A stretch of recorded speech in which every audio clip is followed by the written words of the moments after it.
Hi friends, మీరు చూస్తున్నారు SSR health care channel Telugu. ఈరోజు మన టాపిక్లో వచ్చేసి ఒక 6 ఇంపార్టెంట్ విషయాలను మనం తెలుసుకుందాం. ఇంకెందుకు లేట్ చేయకుండా టాపిక్లోకి వెళ్దాం. ద ఫస్ట్ వన్ ఏంటంటే, మీరు కూడా ఒక ప్రాణాన్ని కాపాడవచ్చు. ఎలాగంటే, మనలో చాలామంది ఎక్కడికైనా వెళ్తున్నప్పుడు కానీ, జర్నీ చేస్తున్నప్పుడు కానీ, రోడ్డు పైనకి వెళ్ళినప్పుడు కొన్నిసార్లు ఏంటంటే యాక్సిడెంట్ వల్ల కానీ, స్కిడ్ అయ్యి కానీ కొంతమంది రోడ్డు పైన పడి ఉంటారు. మనలో చాలామంది ఏంటంటే వీళ్ళకి ఏమైనా హెల్ప్ చేస్తే తర్వాత పోలీసులో ఎంక్వైరీ అని చెప్పి మనం ఏమైనా ఇబ్బందుల్లో పడతామేమో అనే ఉద్దేశంతో వాళ్ళకి హెల్ప్ చేయకుండా అలాగే వెళ్ళిపోతారు. నేను రీసెంట్గా ఈ వీడియో చేయకముందు డాక్టర్స్ దగ్గరికి వెళ్ళి అడిగినప్పుడు ఏం చెప్పారంటే, కొంతమందికి సరైన సమయంలో తీసుకొచ్చి ఉంటే వాళ్ళ ప్రాణం అనేది కాపాడే వాళ్ళం అని చెప్పి చాలామంది డాక్టర్స్ చెప్తున్నారు. సో ఇలా మీరు ఎప్పుడైనా ఇలాంటి సిచ్యువేషన్ ఫేస్ చేసి ఉంటే వాళ్ళని హాస్పిటల్లో జాయిన్ చేయండి, లేదంటే కనీసం అంబులెన్స్కైనా ఫోన్ చేయండి 108కి.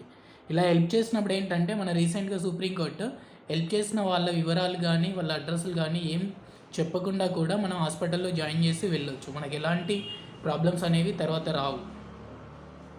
ఓకే, ద సెకండ్ టాపిక్ ఏంటంటే, ఇలాగే యాక్సిడెంట్ జరిగినప్పుడు చాలామందికి బ్లడ్ పోవడం వల్ల కూడా డాక్టర్స్ ఏం చెప్తున్నారంటే, వాళ్ళ సరైన బ్లడ్ గ్రూప్ దొరకకపోవడం వల్ల, బ్లడ్ ఎక్కువగా పోవడం వల్ల వీళ్ళ ప్రాణం కాపాడలేకపోతున్నామని చెప్తున్నారు డాక్టర్స్. సో మనం ఏంటంటే, ఏమైనా స్కిడ్ అయిపడ్డప్పుడు కానీ, ఏవైనా గొడవపడి గాయాలైనప్పుడు కానీ బ్లడ్ పోకుండా ఫస్ట్ ఒక బట్టతో కానీ ఏ విధంగానైనా సరే బ్లడ్ పోకుండా ఆపండి. ఈ విధంగా చేసినట్టయితే బ్లడ్ ఉంటే మనం ఈజీగా ప్రాణాన్ని కాపాడవచ్చు. ద థర్డ్ టాపిక్ ఏంటంటే, టీత్ పెయిన్. చాలామంది తరచుగా మనలో చాలామంది పంటి నొప్పితో బాధపడుతుంటారు. ఈ పంటి నొప్పి రావడానికి గల ముఖ్య కారణాలు ఏంటంటే, మనం ప్రతిరోజు రెగ్యులర్గా బ్రష్ చేయకపోవడం వల్ల, ఇంకోటి ఏంటంటే sweets, cool drinks, ice creams ఎక్కువగా తీసుకోవడం వల్ల ఈ పంటి నొప్పి అనేది వస్తుంది. ముఖ్యంగా ఈ పంటి నొప్పి రాకుండా ఉండాలంటే ప్రతిరోజు మనం 2 సార్లు బ్రష్ చేయాలి. కనీసం ఒక 5 నుంచి 10 నిమిషాలు బ్రష్ చేసినా తప్పలేదు. ఇంకోటి ఏంటంటే, sweets, ice creams, cool drinks ఎక్కువగా తినకండి. పంటి నొప్పితో బాధపడే వాళ్ళు మీరు తరచుగా రెగ్యులర్గా పంటి నొప్పితో బాధపడుతున్నాం, మాకు విపరీతంగా పంటి నొప్పి ఉంది అంటే మీరు తప్పకుండా డెంటల్ డాక్టర్ దగ్గరికి వెళ్ళండి. మిగతా డాక్టర్స్ దగ్గరికి వెళ్ళి టైం వేస్ట్ చేసుకోకండి. ఓకే, ద ఫోర్త్ పాయింట్ ఏంటంటే, ఇయర్ పెయిన్. చాలామందికి చెవి నొప్పి కూడా వస్తుంది. ఎందువల్ల అంటే, చెవి నొప్పి అనేది చెవిలోనికి వాటర్ పోవడం వల్ల, లేదంటే చెవిలో గులిమి తీయాలనే ఉద్దేశంతో మనం ఇయర్ బడ్స్ పెట్టడం వల్ల ఈ చెవి నొప్పి అనేది స్టార్ట్ అవుతుంది. సాధారణంగా చాలామంది చెవిలో ఉన్న గులిమిని తీయడానికి ఇయర్ బడ్స్ పెడతారు. దాంతో అనుకోకుండా ఇయర్ బడ్స్ అనేది మన చెవిలో ఉన్న కర్ణబేరికి తగిలినప్పుడు దానికి డ్యామేజ్ అయ్యి చెవి నొప్పి అనేది వస్తుంది. మనం ఏంటంటే తెలుసుకోవాల్సిన విషయం ఏంటంటే, ప్రతి ఒక్కరిలో కూడా చెవి యొక్క నిర్మాణం అనేది సహజంగానే దాంట్లో ఉన్న గులిమిని బయటికి పంపించే విధంగా నిర్మించబడి ఉంటుంది. సో మనం ఇయర్ బడ్స్ కానీ అలాంటివి పెట్టకుండా ఉంటే చాలు. ఇంకోటి ఏంటంటే, చెవి నొప్పి ఉన్నప్పుడు చల్లని పదార్థాలు తినడం, ఐస్ క్రీమ్స్, కూల్ డ్రింక్స్ ఇలాంటి తినొద్దు, తాగొద్దు. ఇంకోటి ఏంటంటే, చెవిలోని గాలి పోకుండా చూసుకోండి.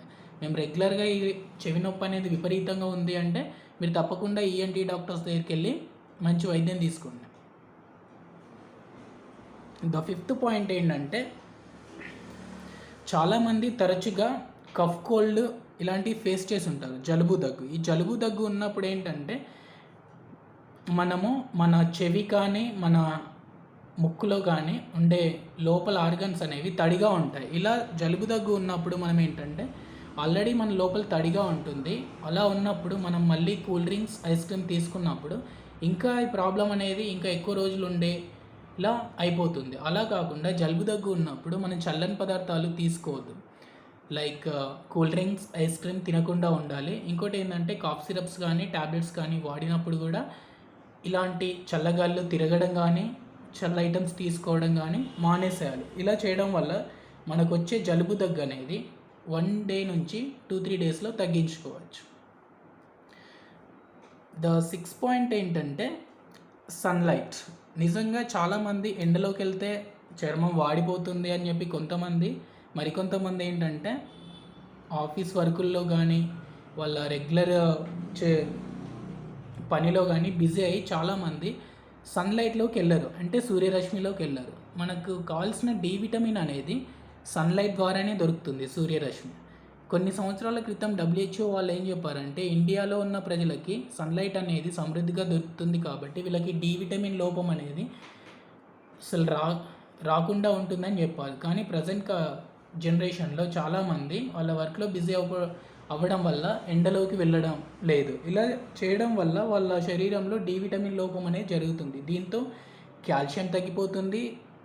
ఇంకోటి ఏంటంటే డి విటమిన్ తగ్గడం వల్ల ఎముకలు అనేవి తొందరగా వీక్నెస్ అవ్వడం జరుగుతుంది. ఇలా కాకుండా మనకు డి విటమిన్ అనేది సన్లైట్లోనే దొరుకుతుంది కాబట్టి ప్రతిరోజు మనం ఒక 5 నుంచి 15 నిమిషాలు ఉదయం పూట లేదంటే సాయంత్రం కూడా ఎండ తక్కువగా ఉన్న టైంలో సూర్యరశ్మిలో ఉండడానికి ట్రై చేయండి. ఇలా చేయడం వల్ల మార్నింగ్ మనం ఎండలో ఉండడం వల్ల ఫ్రెష్ వాతావరణం అనేది మనం తీసుకోగలుగుతాము. ఇంకోటి ఏంటంటే డి విటమిన్ కూడా మనకు మంచిగా దొరుకుతుంది. ఇలా జరగడం వల్ల ఎముకల్లో వచ్చే రికెట్స్ అనే వ్యాధి నుంచి కూడా మనం తప్పించుకోవచ్చు.